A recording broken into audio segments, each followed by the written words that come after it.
Gresham College presents Reducing Inequalities in Child Health, Part 3, Transport, Health and Wellbeing by Dr. Judy Green. Thanks very much, and thank you very much for the invitation to speak. What I'm going to do follows on sort of from Danny's talk, which took a very big global view of inequalities. And what I want to do this afternoon is bring the focus down to London and use two examples of transport policy from London, just to show the potential, I think, for thinking about very upstream policies and how they can get that elusive win-win for well-being generally and for inequalities in particular in relation to child well-being. And I'm thinking about transport because it's increasingly important for well-being in modern societies. We need transport not just to get to the goods and services we need for health, but we also need mobility to participate in society. We need mobility to be able to just get to the places when we want to get them and where we want to go. We need it for that kind of autonomy and independence. Children and young people are particularly vulnerable to the social exclusion that can happen if you haven't got good access to transport. But what I want to say, I think, this afternoon is that as well as being particularly vulnerable, the kind of upside of that is thoughtful transport policies that do take children and young people's needs into account also have enormous potential for addressing inequalities and creating some sort of knock-on, spin-off benefits for well-being across society. I should just say I'm thinking about equity in transport in two senses before I start. The first one is that thinking about children and young people as a group who are vulnerable as a group in themselves. All children's needs are potentially rather marginalised if the kinds of transport systems that we've been rather fond of over the last few decades continue to marginalise their needs. And Danny's already touched on some of the ways that happens. That if road systems, and I've just got a picture on the right there from a particularly unpleasant junction on the North Circular Road that crosses so that there's a primary school, a secondary school, a swimming pool and a library and a tube station on the four quadrants. But what it is impossible to get across that junction safely. There is no traffic light phasing that prioritises pedestrians. So if you're a child and you live in that neighbourhood, at some point in your life you're going to have to literally dash across several lanes of fast-moving traffic, as you see, to get to your school at one point or another. Now that's the kind of traffic system that for years Transport for London argued, well, if you change the traffic light phasing, unfortunately the queues of traffic will get so long and it'll create gridlock and then the cars won't be able to get round. Now that's, and I'm not a traffic planner, I don't want to comment on whether that's a good or a bad thing, but it's clearly a setting in which children's mobility needs come fairly low down the list of things that we're prioritising in terms of our systems. So all young people and a whole lot of other groups in society are marginalised by those sorts of policies. Secondly, though, some young people, of course, are more marginalised than others by those kinds of transport systems. To get to that swimming pool, if you live on the opposite kitty corner, I think as the Americans call it, of that crossroads, most parents drive their children. It's only about a 10-minute walk for most of the streets around there, but you really wouldn't want them crossing that road, so they drive them. Now that has all the effects Danny's already mentioned. It means we're walking less, cycling less, but also for the parents who haven't got a car, they can't do that. And that puts young people at greater risk of injury. The kinds of gradients we've already seen today, and I think traffic injury is one of the most stark, and I still find it quite shocking that if we take data like this from child pedestrians in this is just London, and again if we take the least deprived, the most affluent areas are number one, and your risk of being, if you're under 16, crossing those kinds of roads in the most affluent areas is one. As you move up into the more and more deprived areas, every gradient you go up increases your risk of being injured on the roads, until if you get into the most deprived areas of London, your risk is almost it's over 3 times that in the most affluent areas. And it's not difficult to see some of the reasons why. Poorer households are less likely to own a car, their children are more likely to be then exposed to that kind of traffic risk. So there are some risks that make some children more vulnerable than others, and that's just the direct effects of transport policies. There are also, of course, all kinds of indirect effects in terms of social participation.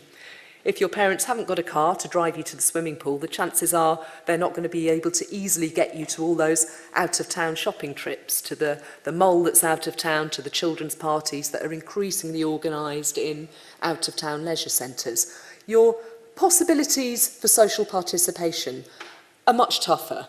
It's not that you can't do it, it's just that they become much tougher. So there are all kinds of indirect effects as well from those transport systems that prioritise cars above child pedestrians, and that increasingly make roads more dangerous and parents more anxious about letting their children go out on the roads. And again, Danny's already flagged up the implications that's got for some very direct health effects like childhood obesity as well.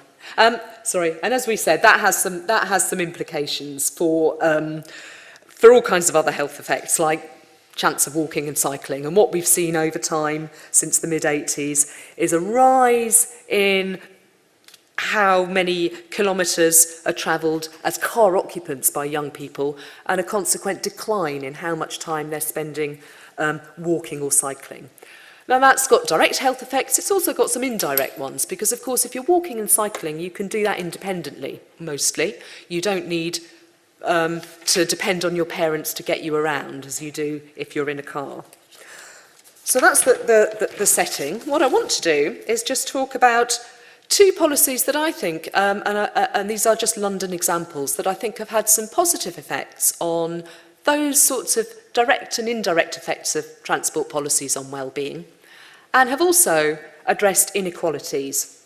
The first of those policies is 20-mile-an-hour zones to reduce speed, traffic speeds on our residential roads.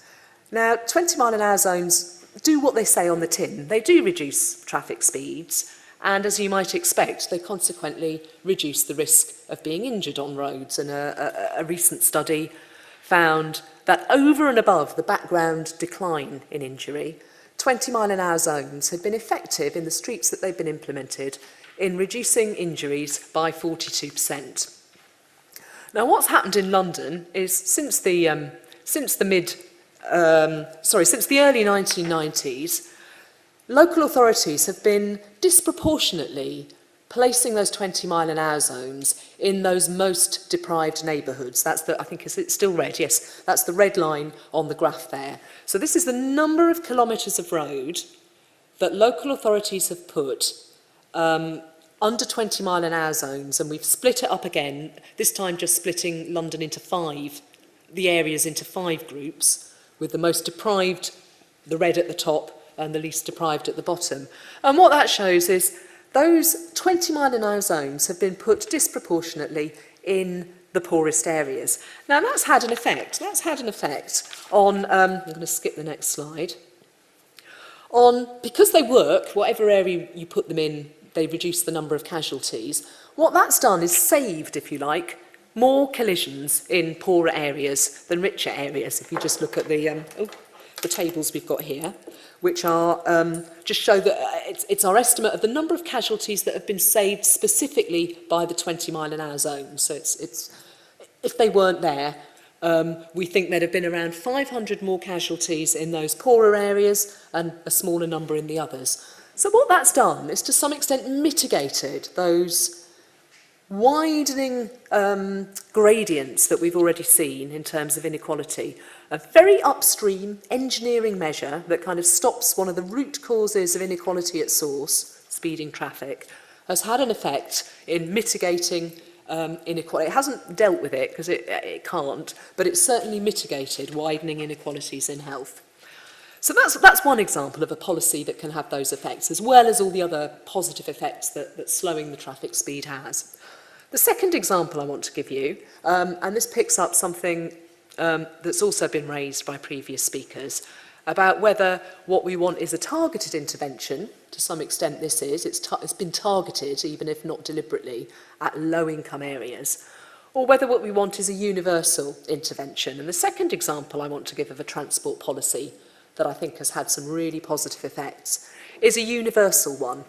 And the reason I want to use this example is because I think the fact that it's universal is one of the reasons why it has had some of the very positive effects that we have found. Free bus travel for young people wasn't an entirely universally popular intervention when it was first brought in. Transport for London, or under the Greater London Authority, introduced free bus travel for young people to do two things, or at least it had two kind of aims originally. One was to address transport poverty, to make sure that young people weren't excluded from education or training or other activities because they couldn't afford the transport they needed in the capital. The second was a rather broader aim, and it fitted in with a broader agenda of making London's transport system a little bit more sustainable. Now, of course, a car-dominated transport system is not sustainable long term. We can't just keep getting more and more crowded roads. That's not sustainable. So what they wanted to do was embed more environmentally aware habits from an early age. And the thought was, if you could get young people using the bus in the context of a good bus service, that would make them think that maybe when they're older they can bring the nappies home on the bus and they're not going to need to buy a car in order to access all the goods and services they need. So those were the sorts of aims.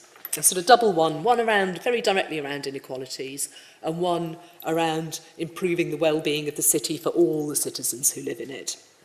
What I want to do, and there are no more graphs now, you may be pleased to know, is take some of the data that we've got from an evaluation of this scheme, but I'm just going to use the data from young people's own words, because part of the evaluation of this scheme was an interview study with over 100 young people from various areas of London.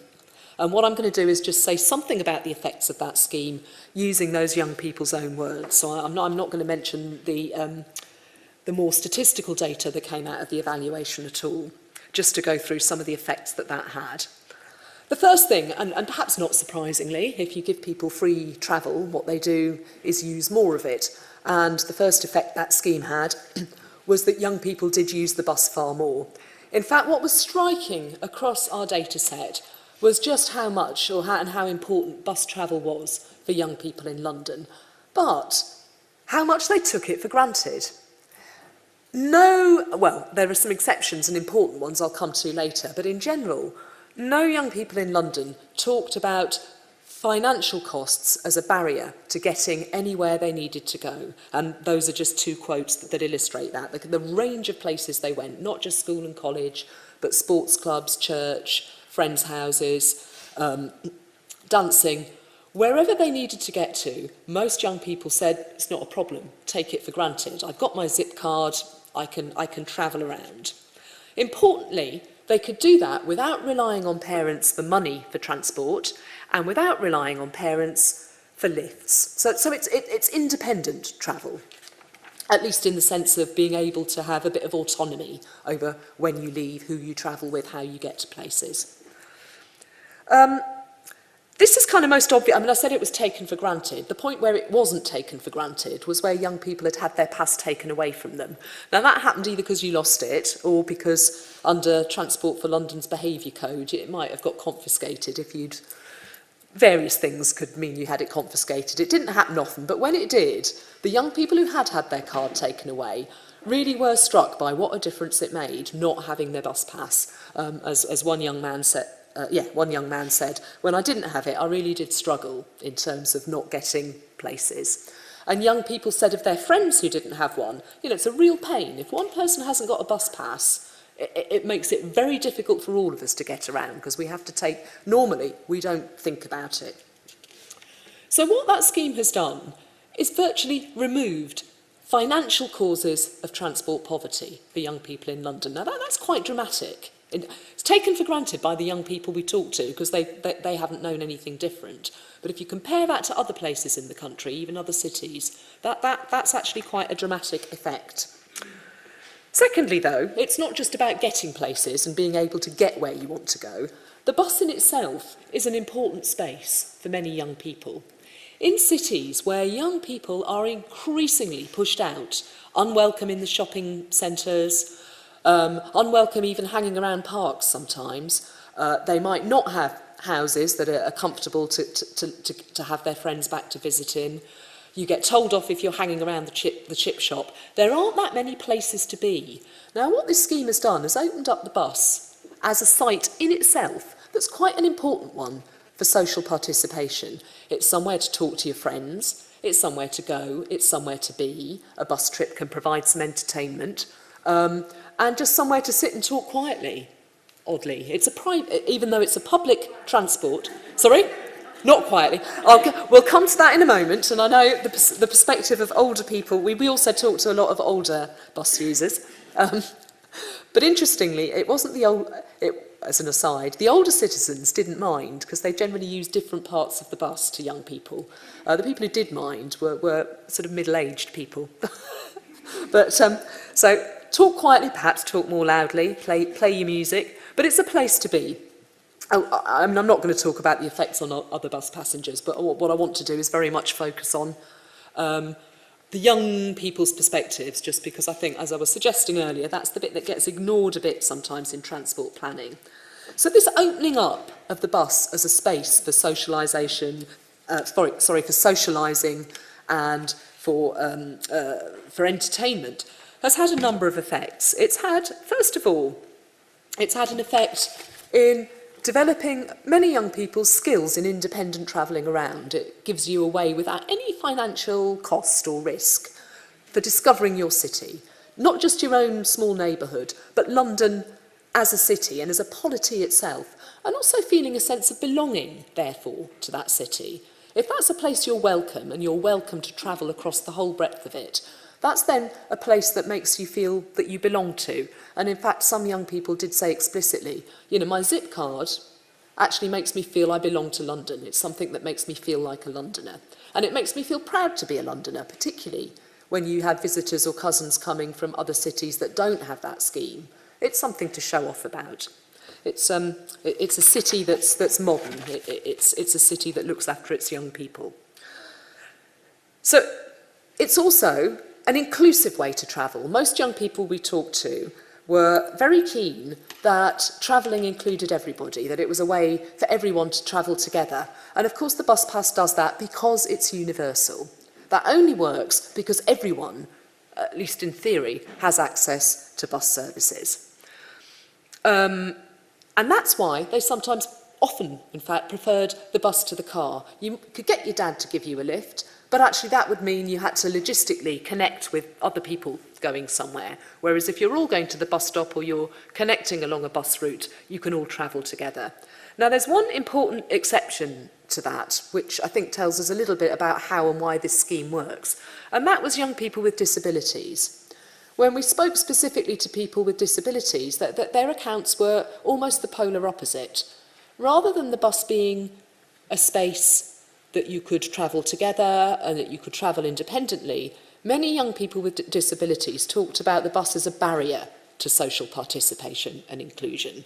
Buses were difficult to get on. You might have to wait a long time for one that had space to get on. Once you've got your wheelchair on the bus, there's actually only room for one wheelchair at a time. So if you want to travel with a friend who's also using a wheelchair, you can't do it. So for young people with disabilities, they might have financial access to the bus services, but they certainly don't have practical access to those services. So, but for able-bodied Londoners, those who could use the buses, and this is why it's important, I think, in the context of a good, accessible service, the other effect that scheme has had, and I think this is a really important one, although it may not be obvious, is that what that brought you into contact with is perhaps a greater cross-section of London society than you would see in almost any other setting. Now, if Danny talked about one of the corroding effects of greater inequality being that we're increasingly in corralled settings where we only ever talk to people who are a bit like us, a London bus is often a salutary reminder that the world is full of a whole range of different people. You might not get the richest 1% on the bus, but you really have got quite a cross-section of other people. And I think these just extracts from a very long discussion that some young people in Sutton had just gives a flavour of that. They're just talking about what happens when you're going on a bus trip. You come across older people, mothers, the kids going to primary school, you've got older people, you've got the other school kids, you've got this kind of cross-section. They talked in detail about the interactions you might have as well on the bus, particularly with older citizens. And I've just got one little example there. Now, I don't want to give some kind of rather rosy sort of picture of Londoners getting on when a post-Olympic spirit of friendliness. It's not like that. That often those interactions are quite difficult. And I think anyone who uses his cheek by jowl in crowded London transport will attest to the fact that those encounters are not always straightforward. They're not always pleasant, but that's partly the point. Everyone has them. Everyone has that competing for space, competing side by side with that range of Londoners. And that's important for learning at a fairly fundamental level that public transport is a way that everyone uses to get around. It's a normal way to get around. It's not a stigmatised way to get around. Margaret Thatcher apocryphally, I'm sure, said some years ago that any man on a bus at the age of 30 might consider himself a failure. I think, whether she said that or not, I don't know, but the fact that it's believed, I think, says a lot about the image of bus services traditionally and in many parts of the country, that yes, you want a car because getting your shopping home on the bus is a bit of a nightmare. What this scheme has had a role in doing is removing some of that stigma. Obviously only in the context of a good and efficient bus service, as we saw with young people with disabilities. If the bus service isn't working, it doesn't matter how free it is or how many people can use it, nobody's going to.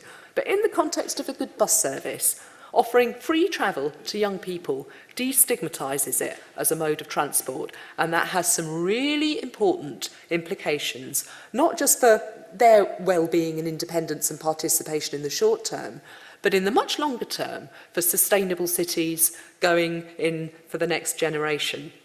So to kind of sum up just on the bus travel, I've suggested it's had a number of very positive effects. I mean, I haven't talked in detail about the evidence for that, but I hope I've given you a flavour of some of the effects that it's had. It's provided at an individual level an independent mode of travel across the social spectrum in London. So it doesn't matter how rich or poor you are as a child, you can travel independently to get almost anywhere you want to go, or at least you've got the financial ability to do that. It's provided at a time when many commentators are worried about the exclusion of children from our public spaces, the fact that they are demonised by high-pitched screeches outside shopping strips so that they can't go there, where they're not allowed to hang around shopping centres, where they're moved on from public space. The bus actually provides a vital space for interaction and a space in which they come across a cross-section of society. It provides an instant solution almost to one really important element of transport poverty, ability to get around. And importantly for the future, it provides a way of destigmatising bus travel for a whole generation and potentially removing, therefore, incentives that you have to be able to drive to get around and to have status as a traveller. Now, just to pull together what the implications of those two examples I've given you for 20-mile-an-hour zones as an engineering solution and free bus travel as a sort of a universal benefit solution to inequalities. I'm suggesting, in the context of transport at least, and I don't know how generalisable that might be to other causes of inequality, that addressing action at the root causes of inequality, whether that's fast-moving traffic or the inability of people to pay to get from A to B, addressing those root causes has real potential for that elusive win-win of both benefiting the whole curve, making society better for everyone, as well as reducing that gap and reducing some of the effects of inequalities across society. So I'll leave it there. Thank you.